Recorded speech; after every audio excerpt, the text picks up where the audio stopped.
nouveau titre de Feu Chatterton. Bonjour Nicolas Vado. Bonjour. Mais que savions-nous faire de nos mains? Rien. Attraper le Bluetooth, chante Feu Chatterton. C'est quoi? C'est la grande désillusion après le monde d'après dont on parlait au plus fort de la crise du Covid? Pas du tout. Donc j'ai mis cet exergue de Feu Chatterton au début de mon album parce que c'est un album que j'ai découvert, que j'ai adoré. Et ça a donné le titre au livre. Et si vous vous remarquez sur la couverture du livre, le bateau a passé des obstacles et il va vers la lumière, vers le soleil. Donc même si la situation est quand même extrêmement stressante, je garde toujours de l'optimisme. Voilà, on va décrire cette couverture dont vous nous parlez et de cet album Nouveau Monde, donc le best-of de vos dessins en 2021. Il y a un bateau qui rappelle un peu celui de Christophe Colomb à la Santa Maria pour son premier voyage vers l'Amérique, vers le Nouveau Monde, donc, qui traverse une mer agitée. Il a passé effectivement des incendies de forêt, le Covid évidemment qui est représenté sous la forme d'une grosse mine, mais qu'il a passé. Et puis il y a la terre dans le bateau et avec quelqu'un qui écope le bateau parce que il y a beaucoup d'eau dedans et qu'il menace de couler. Le Nouveau Monde aujourd'hui, c'est quoi, Nicolas Vado? C'est celui que l'on espère après la pandémie, après la COP26. Il faut passer à autre chose? Je pense qu'on passe déjà un peu à autre chose. Je crois qu'on est vraiment dans une véritable révolution actuellement. C'est une révolution sociétale, quasiment anthropologique. C'est-à-dire que je crois qu'on est en train de passer d'une société de la liberté à une société de la sécurité. La sécurité recroquevillée sur soi-même, où chaque être humain est considéré comme un danger sanitaire potentiel. Ça, je trouve ça absolument terrifiant. Je pense qu'on s'habitue un peu trop vite aux restrictions de liberté. Et c'est ça qui m'inquiète beaucoup. Mais je pense aussi que cette pandémie, il y a quelque chose qui relève de la synchronicité quasiment. C'est-à-dire qu'on a le sentiment tous, on s'est dit qu'il fallait ralentir d'une manière ou l'autre. Alors comme on est des grands enfants, on ne peut pas le faire nous-mêmes, il faut qu'il y ait un élément exogène qui le vienne, qui nous pousse à ralentir, mais il n'empêche que la dérive vers une société de plus en plus sécuritaire m'inquiète profondément. Alors justement, sur le Covid, vous brocardez pas mal le ministre de la Santé, Frank Vandenbroek, dans cet album, dessiné en frère Frank, sorte de gourou qui prêche le confinement.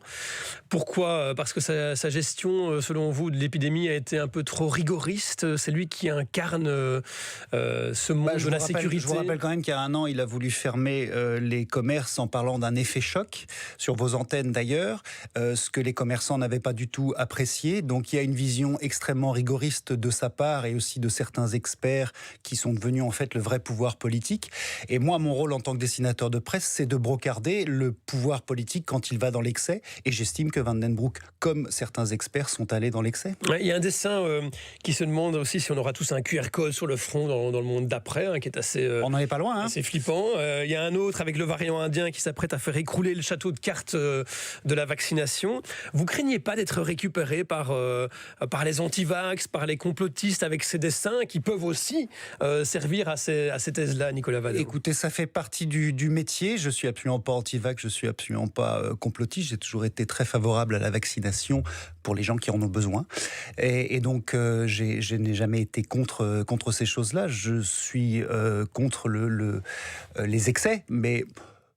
Vous savez, le mot complotiste, c'est un nouveau point Godwin, c'est-à-dire qu'on va arrêter la discussion, on traite quelqu'un de complotiste. Je suis absolument pas complotiste, il se trouve que je parle avec beaucoup de scientifiques de plein de choses, et j'essaie de comprendre et de regarder, d'observer la situation telle qu'elle est autour de moi. Je trouve que le vaccin est un formidable outil, mais c'est un outil parmi d'autres choses. Il n'y a pas dans ce livre non plus une caricature qui avait fait polémique et qui montrait les autorités bruxelloises en train d'essayer de convaincre en vain des habitants d'un quartier visiblement à forte concentration de population immigrée. On vous a taxé d'extrême droite pour ce dessin, avec des clichés comme la djellaba, la barbe, les trottoirs sales.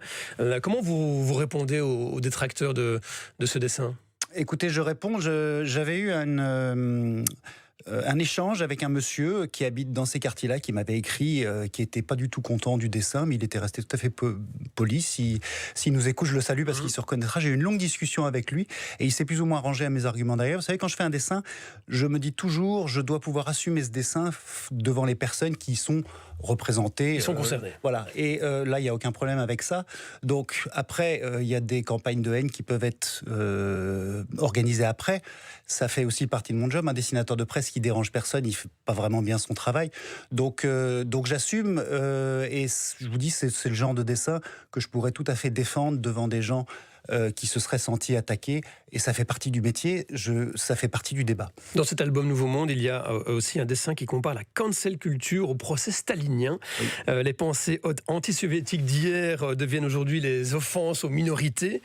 Est-ce que vous êtes un caricaturiste de droite, Nicolas Vado ? Écoutez, j'adore que les gens de droite pensent que je suis de gauche et que les gens de gauche pensent que je suis de droite, ce qui arrive très souvent. Ouais. Donc personne ne sait pour qui j'ai voté. En Belgique, je ne vote pas parce que je ne suis pas belge.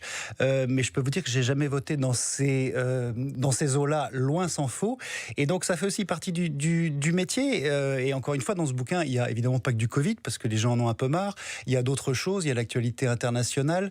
Et puis, il y a la cancel culture que je trouve extrêmement dommageable pour la démocratie et pour le débat démocratique, tout simplement. Ouais.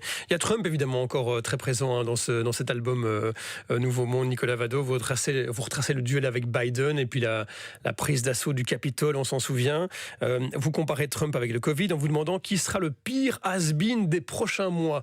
On a la réponse, là, parce que le Covid, il est toujours là. Trump, un peu moins, évidemment. Je ne suis pas aussi certain que vous, malheureusement, parce que, comme je le dis à la fin de cette planche, le Trumpisme, lui, il n'y a pas de vaccin contre le Trumpisme. Il faut voir que Trump a mis la main sur le Parti républicain. Donc ce qui se passe aux États-Unis est extrêmement inquiétant. Là, vous parliez d'extrême droite tout à l'heure. Voilà ce que c'est que l'extrême droite. Et donc, je pense qu'on n'en a pas encore fini avec le Covid, mais je pense malheureusement qu'on n'en a pas fini avec Trump. Mais c'était très important de revenir sur cette élection américaine et surtout sur ce qui s'est passé le 6 janvier à Washington, parce qu'on est passé quand même tout près d'un coup d'État en direct, quasiment. Et on voit où va le monde, même s'il est nouveau, avec des gens comme Trump. C'était pas une exception, c'était peut-être le début de quelque chose, et ça, je trouve ça très inquiétant pour la cohésion générale mondiale. Et puis plus légèrement, vous nous prédisez aussi le retour des punks et des hippies dans ce nouveau monde, Nicolas Vado. Et du grunge. Et du grunge aussi. Vous pensez qu'on va y revenir, que c'est des mais je ne sais pas, mais vous savez, la musique toujours est en réaction par rapport, c'est ce que je dis au début, il y a eu les années Reagan qui étaient de l'ultra le libéralisme conservatiste, ça a donné le grunge, c'est une jeunesse qui s'est rebellée contre ça. Le punk, c'était par rapport aux années Thatcher, et là, par rapport aux années Covid, parce qu'il ne faut quand même pas oublier cette jeunesse qui a été extrêmement maltraitée et qui l'est toujours d'ailleurs aujourd'hui, notamment avec le CST, eh bien je pense que cette jeunesse va s'exprimer, ce sera peut-être pas avec le rock, avec du rock à guitare, ça sera peut-être avec autre chose, parce que la musique...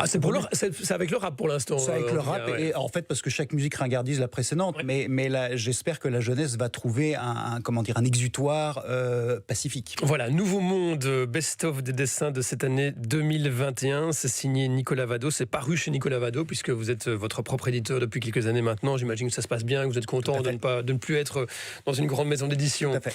Merci beaucoup à vous, Nicolas Vado. Il est 7h40.